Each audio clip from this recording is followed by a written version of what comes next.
ते अवगुण शोधण्याचे दोन मार्ग आहेत. त्या मार्गाकडे आपण जात नाही. परमार्थ अध्यात्म आपण फक्त वरवरचा ठेवलाय. एक लक्षात घ्या,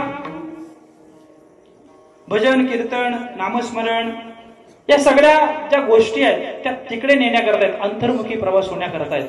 वरवर नाही. फक्त आपण 7 दिवस आलो मंडपामध्ये कीर्तन प्रवचन श्रवण केलं आणि मंडपाच्या बाहेर जाऊन विसरलो, काही फायदा नाही त्याचा. काहीच फायदा नाहीये. जोपर्यंत ते आपल्या आचरणात येत नाही, जोपर्यंत ते आपल्या वृत्तीत येत नाही, तोपर्यंत काही अर्थ नाही, काही नाही. फक्त भार माथा वायरल्यासारखं होतं. दोन मार्ग आहेत आपले अवगुण ओळखण्याचे. आपण एका स्तराने चालू आहे. या जगामध्ये कीर्ती होते, कीर्तीची अपेक्षा प्रत्येकाला आहे, पण कीर्ती होते कोणाची? सद्गुणांची. पण सद्गुणांची कीर्ती होत असताना अगोदर अवगुण घालावे लागतील. अवगुण घालवण्याकरता अगोदर ते मान्य करावे लागतील आणि मान्य करण्याकरता अगोदर ते आपल्याला कळावे लागतील. कळलं नाही तर मान्य कुठून करणार? आणि कळण्याकरता दोन मार्ग आहेत. कुठले? मन लावा एकांती साधू संते